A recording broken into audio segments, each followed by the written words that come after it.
Is it morally wrong of me to deny financial assistance to my family, even if it means they will become homeless? Being the firstborn of my mother, life took a sharp turn when I was just 5, losing my father. By the time I hit 8, my mother remarried, and by 9, I found myself shipped off to live with my father's sister in another state. Her husband wasn't keen on having me around, so I had to find a new place to stay. They used to help out my aunt for taking care of me, but when I hit 14, that aid dried up. With my aunt and uncle both in low-paying jobs and 2 kids of their own, it was tough going financially. Yet, they graciously kept me around, treating me like one of their own. Visits with my mother became rare occurrences. In the span of my childhood and teenage years, I caught glimpses of her presence a mere 5 times. Curiously, she never bothered to reach out or make a single phone call. Meanwhile, she went on to bring 3 more lives into this world, a 19-year-old son, an 18-year-old daughter, and a 16-year-old son with my stepfather. As I navigated my formative years, I sought solace in connecting with my siblings and parents through social media, only to discover that their lives stood in stark contrast to my own. Amidst their extravagant getaways, opulent abode, and possession of cutting-edge technology, my family lived a life of luxury. Meanwhile, I pursued higher education and tied the knot at the tender age of 23. Unbeknownst to my mother and siblings, my marital status remained concealed. Presently, at the age of 28, I am thriving financially, as my husband and I proudly hold the keys to our very own home. In the realm of financial prosperity, we find ourselves blessed with numerous lucrative investments and prestigious occupations.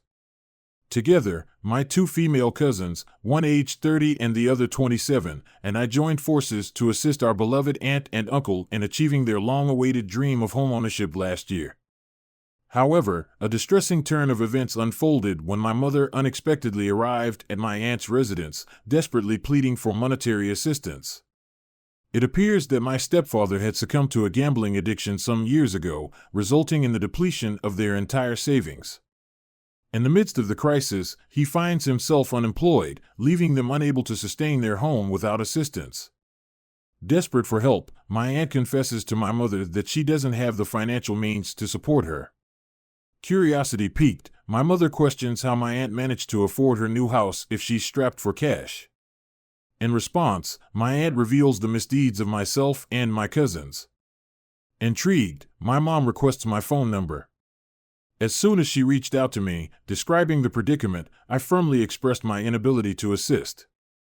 Despite my refusal, she persistently pleaded, emphasizing that my siblings would face homelessness if I didn't intervene. Suggesting that perhaps they should consider selling some of their luxurious possessions or seeking employment like my cousins, I abruptly ended the call before she could respond. Since then, I have been inundated with a constant stream of messages from my mother, siblings, and even my stepfather, all desperately pleading for my assistance. It's worth noting that I have never had any prior communication with my siblings. Not only have they started to torment my husband and my sister-in-law, but they've also made repeated attempts to contact my aunt and cousins in order to manipulate them into persuading me to reconsider. The anger I feel towards all of them is indescribable. They discarded me without a second thought, only to come crawling back when they found themselves in need. However, a sense of guilt is creeping up on me, and I find myself questioning whether I am the one at fault. Is it possible that I am the jerk in this situation? The individual who posted this is caught in a no-win scenario. If they happen to be financially struggling, their parents and family members want nothing to do with them. Yet, as soon as it becomes known that the poster has some wealth, suddenly everyone is interested in getting a piece of it. The poster finds herself surrounded by a family that is solely interested in one thing: money. Their concern for her well-being is non-existent. Their sole focus is on what they can gain from her. The influx of wealth has merely shifted the source of their neglect. It brings to mind a quote by Seneca, which states, "For many men, the pursuit of riches does not bring an end to their woes." The outcome was not a transformation, but merely an alteration. This was precisely the case in this situation. The increase in wealth did not result in a sudden surge of affection from her family, it simply modified their perception. A particular comment introduced an intriguing concept. I stumbled upon a fascinating concept known as adult adoption, which was completely new to me. It seems that in certain situations, depending on the location, it can have a profound impact on inheritance. Some individuals have suggested that the poster explore this option further. They provide an intriguing example, stating that if the poster and her husband meet their untimely demise simultaneously, perhaps in a devastating car accident, with no children to inherit their belongings, the distribution of their assets will depend on their location and whether or not they had prepared a will. In such a scenario, it is possible that the poster's biological mother and the husband's parents could potentially share in the division of these assets. Considering the narrative, the original poster may not desire such an outcome. Therefore, if one finds themselves in a similar predicament where their family has forsaken them, only to approach them later in life seeking financial assistance, would they be inclined to grant their request? Feel free to share your thoughts in the comments below, whether you think she's a jerk or not, and provide your reasons. Initially, I believed she was just a friendly person, but it turns out she's married. On St. Patrick's Day weekend, I received some inappropriate texts from her at 3 a.m. She invited me to come over and have some fun, claiming that she has had feelings for me for a while and believed that I felt the same. However, I must clarify that I am not interested in her romantically as I am attracted to women. Unfortunately, I haven't come out at work yet. To make matters worse, she even sent me a revealing selfie, which narrowly avoided crossing the line but was still too close for comfort. As I glanced at the messages she had sent, I found myself amidst the company of my friends, utterly bewildered. The sheer audacity of it all left me exclaiming, "What on earth?" It was clear that this predicament was reserved for Mondays alone. I strictly adhere to a personal code that forbids any engagement with work-related matters, be it thoughts, actions, or responses to messages, outside the confines of Monday. From Monday to Friday, between the hours of 9 a.m. and 5 p.m., my personal phone remains untouched for work-related matters. In the event that a call or text comes in from a colleague who is not counted among my trusted confidants, someone I know won't bring up work during our weekend interactions, I have no intention of picking up. Treating my interaction with this individual as a predicament of the workday, I opted to disregard her initial message. However, she persisted in reaching out to me, sending a series of subsequent messages. The first one was an apology, explaining that she had been under the influence and regretted her previous behavior. The next message revealed that she hadn't expressed her true intentions, but she still held an interest in me and believed that I reciprocated those feelings. When Monday arrived, I composed an email using our work correspondence, addressing her as a coworker. The purpose of the email was to provide a follow-up on her previous messages.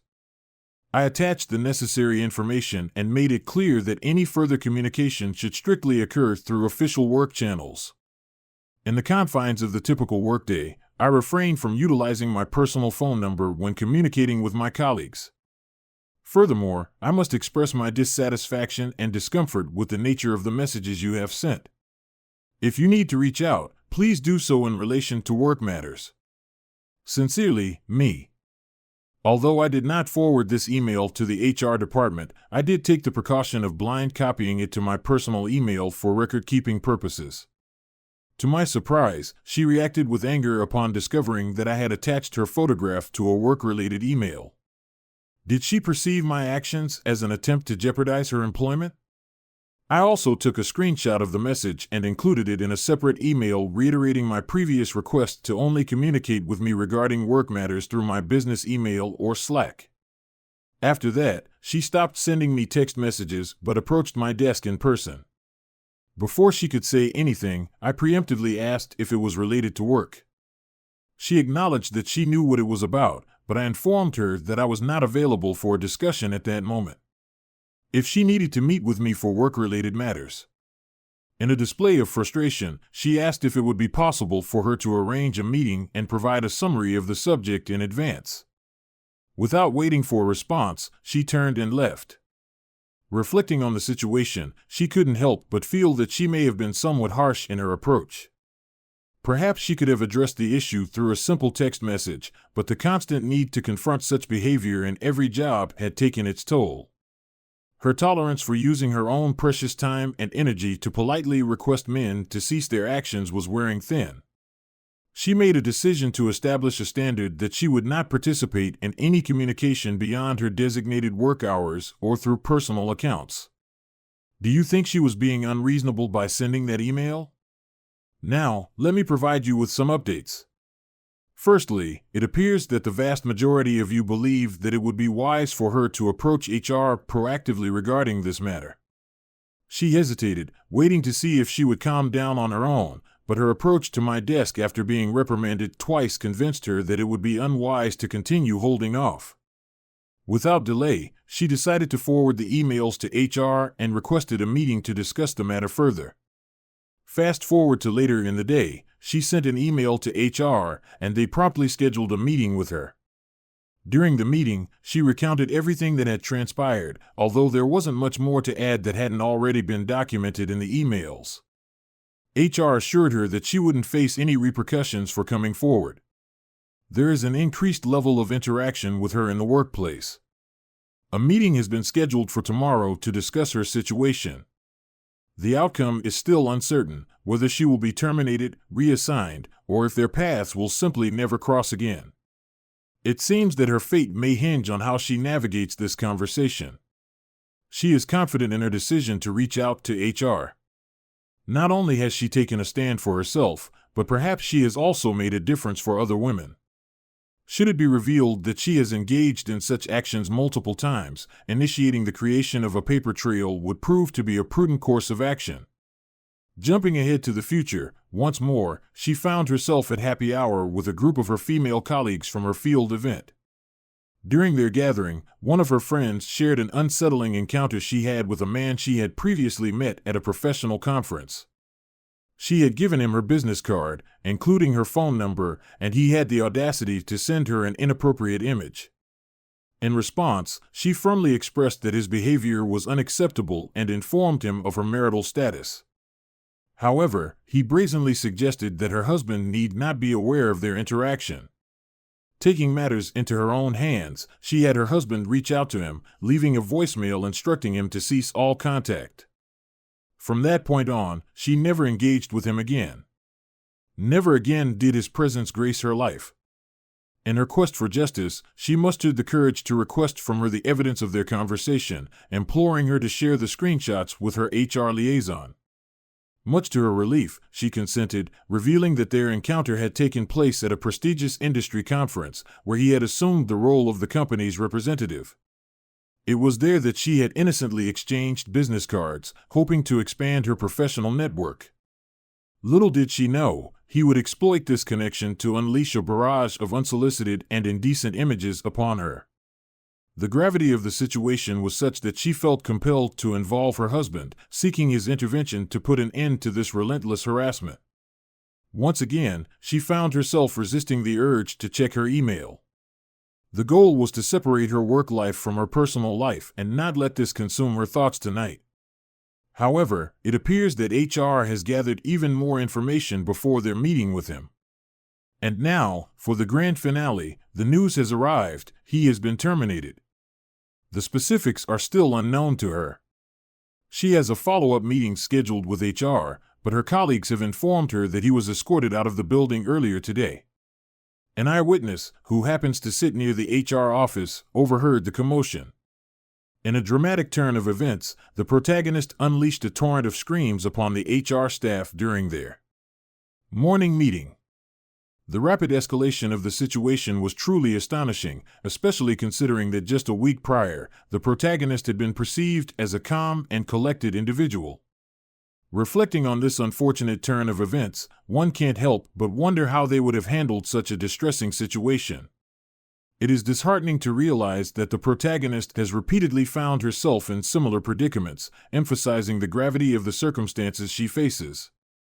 It's fascinating to discover that she possesses a well-defined strategy for handling such predicaments. It appears that she is well-versed in navigating through similar situations, having encountered them numerous times before. At the age of 20, I find myself in the role of the eldest sibling, with two younger siblings named Jake and Julia. As twins, they are both 18 years old and preparing to graduate from high school this year. It has become evident to me that Julia holds a special place in our parents' hearts, as they have always longed for a daughter. On the other hand, Jake seems to bear the burden of being the unexpected addition to our family, often serving as the scapegoat for our parents' frustrations. Being the oldest grandson on both sides of my family, I have experienced firsthand the blatant favoritism that runs through our relatives. Witnessing the unfair treatment towards Jake, I couldn't help but feel a sense of sympathy. Determined to make a difference, I took it upon myself to do whatever I could to support him. In an effort to alleviate his feelings of isolation, I made a conscious decision to include him in various activities. While Julia accompanied our parents on shopping trips, I would take him skating with my friends. Whenever our parents were engrossed in Julia's kitty pageant, I would drag my best friend along to endure Julia's elementary school musical. Initially, these gestures were driven by pity, but over time, my friends grew to prefer Julia's company over mine. As Julia's princess-like behavior began to consume her, I found myself spending more time with Jake simply because I genuinely liked him more than Julia. Although I have never explicitly stated it, I have made no effort to hide this preference. I must admit, I have no desire to waste my precious time in the company of privileged youngsters. Nevertheless, as I mentioned earlier, their graduation is fast approaching. Both of them have already made their college decisions, securing accommodations and all. It comes as no surprise that Julia will be attending a prestigious university in San Francisco, fully funded by her doting parents. On the other hand, Jake will be joining me at the same university in Seattle, just a short distance away. His exceptional academic achievements have earned him a full-ride scholarship, which unfortunately renders him ineligible for any financial assistance from his own parents. I took it upon myself to reach out to various contacts inquiring about potential job opportunities for the upcoming autumn season. Amidst this endeavor, I found myself engaged in a FaceTime conversation with Jake. During our virtual interaction, I sought to provide him with reassurance, assuring him that we would secure a position that is far from mundane and offers satisfactory compensation. Furthermore, I emphasized the notion that he is better off without the financial support from our father, as we are both aware that such assistance often comes with unwelcome obligations. In an effort to prevent Mom and Dad from prying into his shopping habits, he devised a plan. After reassuring him and boosting his morale, I signed out of the conversation. Little did I know, Julia had overheard our conversation, and the following day she bombarded me with a series of texts, insisting that I assist her in finding employment to escape Dad's constant nagging.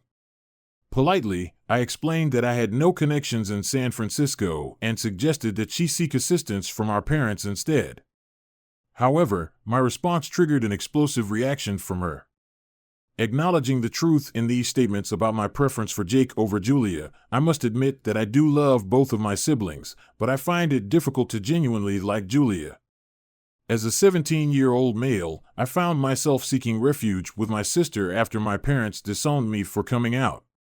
It's a complicated tale, but they assured me that this living arrangement would be temporary until I reverted back to normal, a notion I find highly unlikely. Hilarious, isn't it? Anyway, I now reside with my sister and her significant other, and the events that unfolded. Let me share with you a tale from a month ago. It is worth noting that she is the one who takes care of all the household chores. I began lending a hand here and there, also taking care of my 2-year-old niece. Now, she finds herself 6 months pregnant.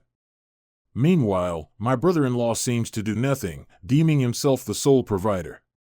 However, in my humble opinion, he may be taking this role a bit too far. For instance, he instructs her to begin his laundry once he disrobes, to have dinner prepared upon his arrival home, and even to prepare the shower for him. In the midst of my sister's exhaustion and burnout, frequent arguments erupt between her and my brother-in-law.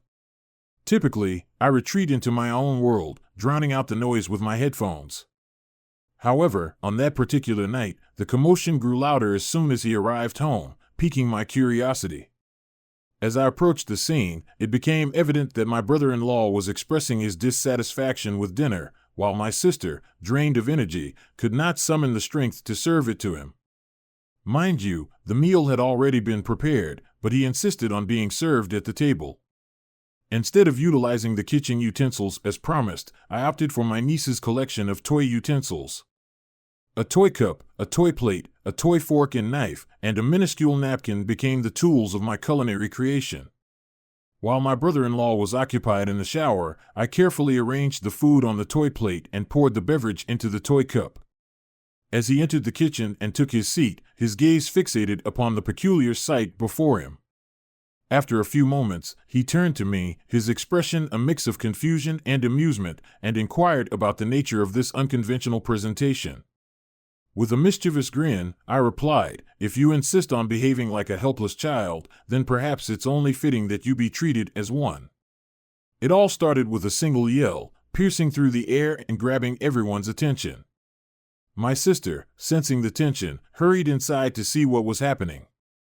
In a fit of rage, my brother-in-law angrily threw the napkin to the ground and stormed off, accusing me of disrespecting him and threatening to inform our parents about my actions. Meanwhile, my sister, witnessing the entire scene, couldn't help but burst into laughter. Feeling overwhelmed, I retreated to the solace of my room, hoping for the argument to cease. But it continued, unabated. My brother-in-law's voice carried through the walls, filled with frustration as he ranted about being humiliated in his own home. Despite my sister's attempts to calm him down, his anger only seemed to intensify.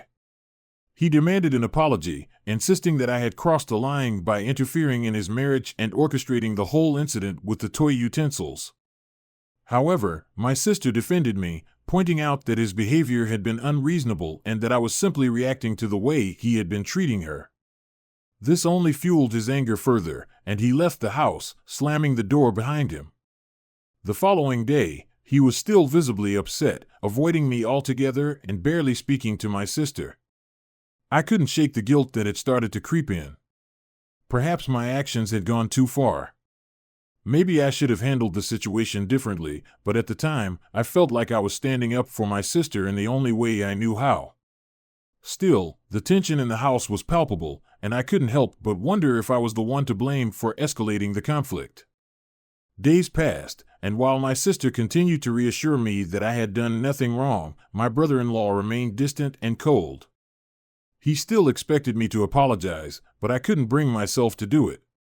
The more I thought about it, the more I realized that I wasn't sorry for what I had done. His behavior towards my sister had been unacceptable, and if my little stunt had brought that to light, then so be it. Eventually, my sister sat me down and told me that she had spoken to her husband and that he had agreed to let the incident go if I was willing to offer a peace gesture. She didn't pressure me to apologize, but she did suggest that I try to find a way to ease the tension, if only for the sake of harmony in the house. After giving it some thought, I decided to make a compromise. I wouldn't apologize, but I would take on more household responsibilities to show that I was willing to contribute and that I wasn't trying to disrupt their lives. I started cooking more often, helping with the laundry, and even taking care of some of the chores that my brother-in-law usually insisted my sister handle. Over time, this seemed to soften his attitude. He never explicitly acknowledged the gesture, but the tension gradually began to lift. He started speaking to me again, albeit in a somewhat guarded manner, and the arguments with my sister became less frequent. While things never returned to the way they were before the incident, there was a newfound respect between us. My brother-in-law began to realize that his behavior had been contributing to the strain in their marriage, and though it was a slow process, he made an effort to change. My sister, in turn, felt more supported and less burdened by the responsibilities that had been unfairly placed on her shoulders. As for me, I learned that sometimes standing up for someone you care about can be messy and uncomfortable, but it's also necessary. Though the road was rocky, I don't regret what I did. It forced a conversation that needed to happen, and in the end, I believe it made us all stronger.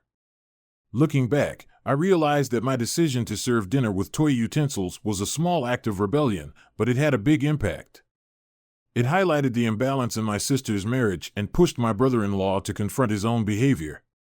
While it wasn't the smoothest path to resolution, it was a step towards a better understanding, and for that, I am grateful.